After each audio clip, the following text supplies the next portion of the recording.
Good morning, everybody. Richard from QGate here.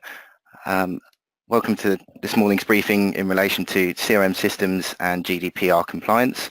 I'm only going to look to take up perhaps 15-20 minutes of your time this morning, not the hour that was billed, just to take you through some of the concepts and content that we've put together in relation to CRM systems and GDPR compliance, based on some of the work that we've been doing over the past 6 months to a year or so with a number of our clients.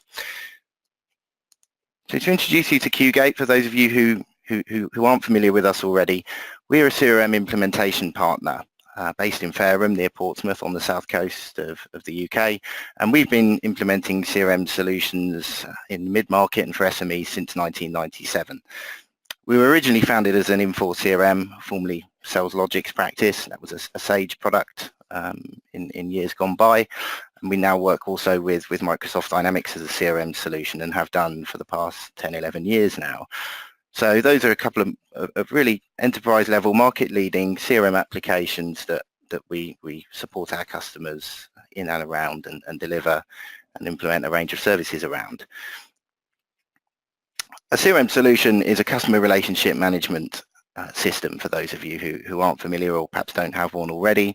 That really is a system that's designed to manage your interactions with your customers, your suppliers, or anyone that your organisation has an engagement with. So particularly pertinent when we look at GDPR and some of the factors that brings to the table in terms of how we interact with people, how we store data around the organisations and individuals that we do business with day to day. We also are a development house, and we develop a couple of different ISV technologies, so solutions that we take to market around the CRM products that we offer, which are actually taken by other implementation partners and delivered to their customers. So in addition to being a provider of two market-leading CRM solutions, we do also deliver some technology to integrate phone systems with CRM systems. So a CTI telephony integration product called IntelliCTI, and also we author and take to market a data deduplication and data quality suite of products called Paribus and Paribus Interactive. Again, that's another string to our bow when we look at GDPR and how we govern and manage data throughout the use of a CRM solution to manage the engagements with our customers. If we've got bad quality data, it's going to make life much more difficult. So it's another area that's a topic for another day, but very much play into our hands when we're looking at the expertise required to try and comply with GDPR. So what is GDPR? Some of you will have heard a lot of noise about it, news, things being discussed on social media about it. It's coming upon us very quickly now, effective May 2018. It's an EU directive to govern data and how data is looked after, processed by an organisation as part of its day-to-day business. So it's really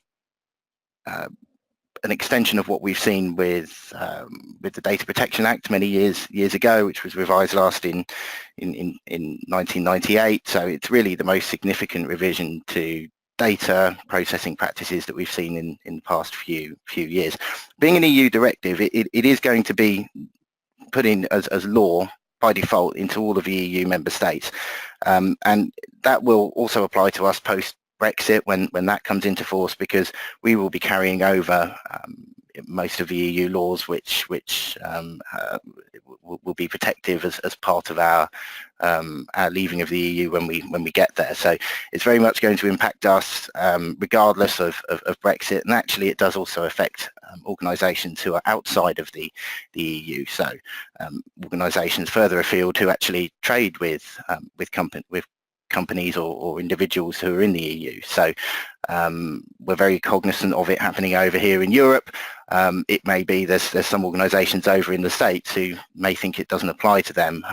Well, obviously if they're a global organisation and they transact with the EU, it will very much apply to them. And in particular, Microsoft are leading the way in terms of being global ambassadors for making sure that all of their products and services are GDPR compliant throughout the world.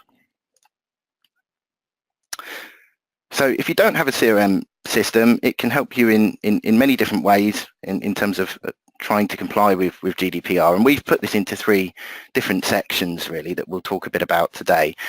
Centralization of data. So if we're going to control and put some process around how we govern data, it's much easier if it's all in one place, and we can implement that across a single system rather than having data scattered in different locations throughout the business that we're trying to govern.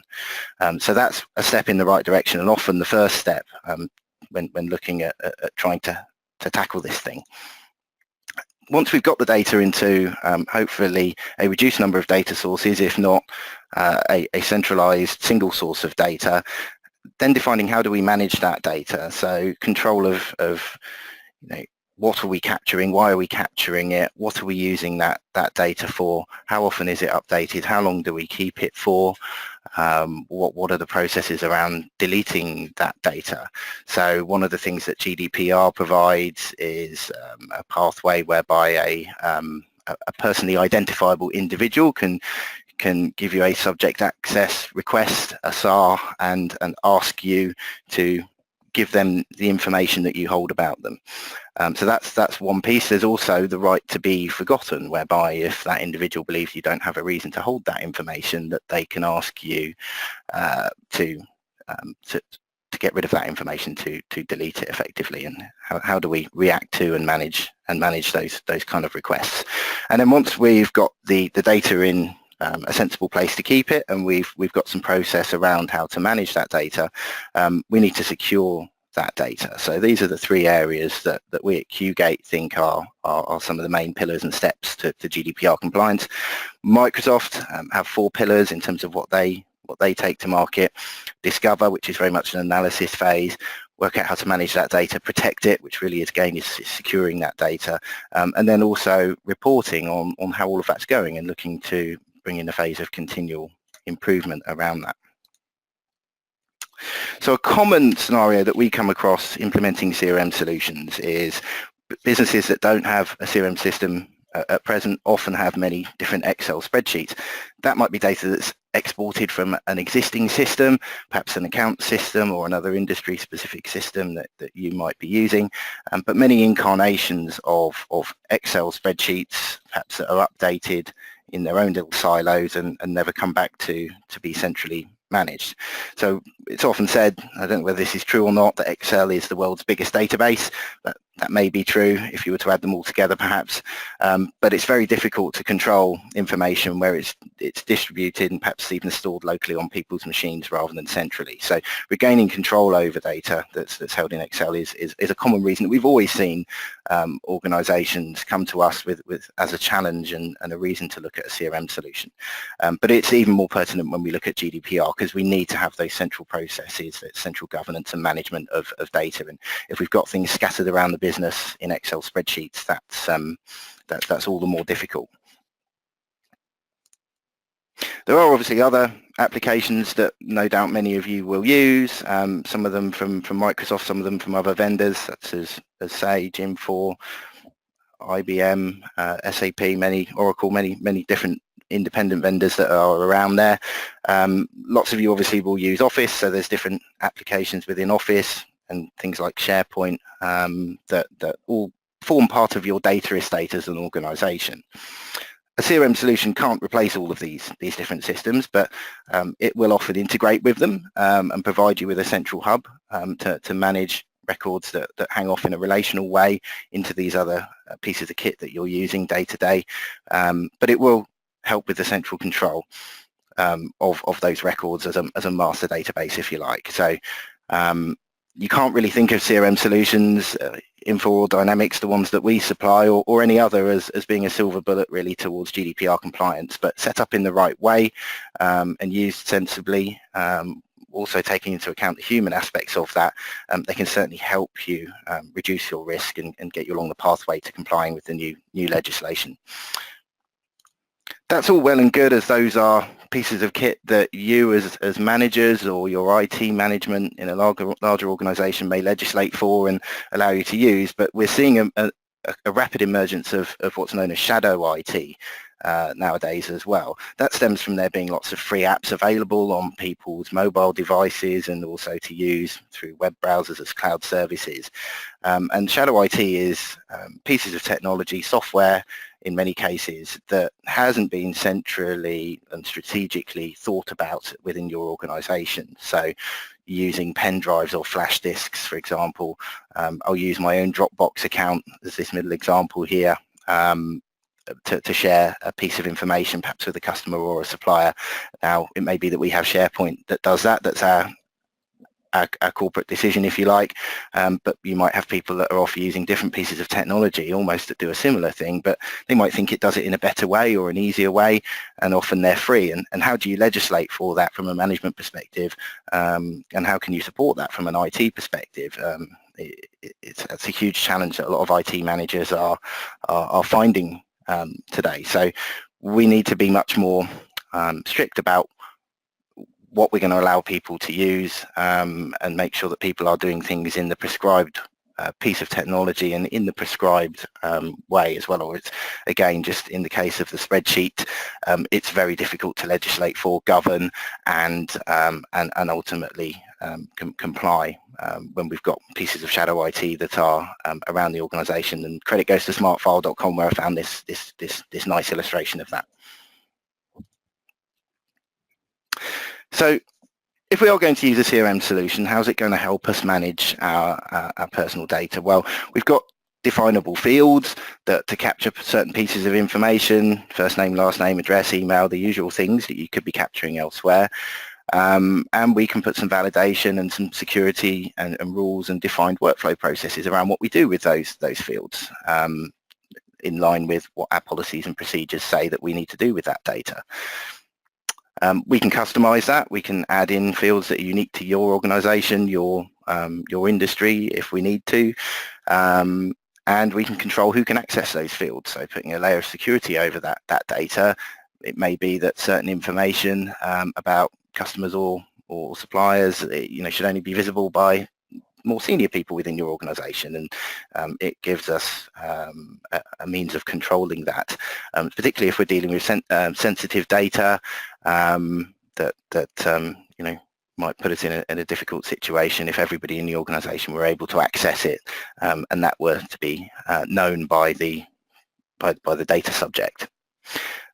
And we can also manage permissions in terms of how we market to these people. So current marketing practices in the UK have been fairly open in recent years, in that we all get a lot of spam email, junk mail, and the concepts behind GDPR are actually very well founded, in that it is designed to reduce unsolicited contact and data that's being shared and sold without the data subject knowing or necessarily consenting to that.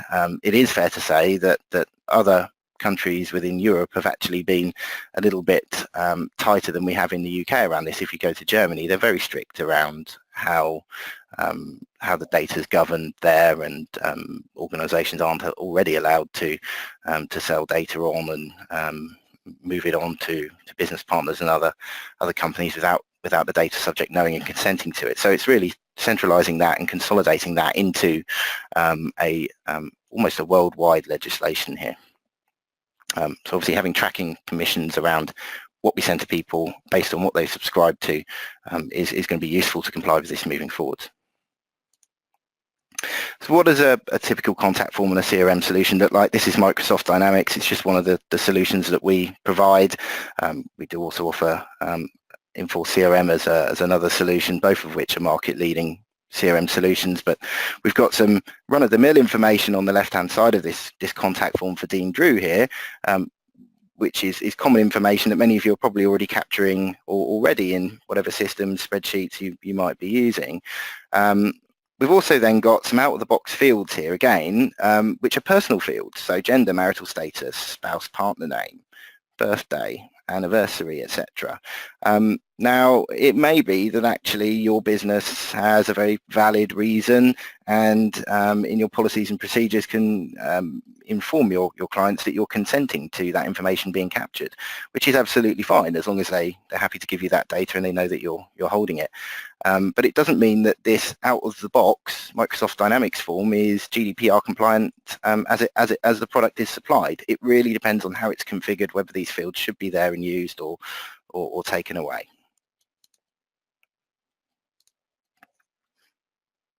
How can we help secure your personal data? Well, a lot of the technology that we deliver nowadays is hosted in the cloud, so whether that's on the Microsoft cloud or in Azure or even in perhaps Amazon Web Services as a secondary cloud infrastructure.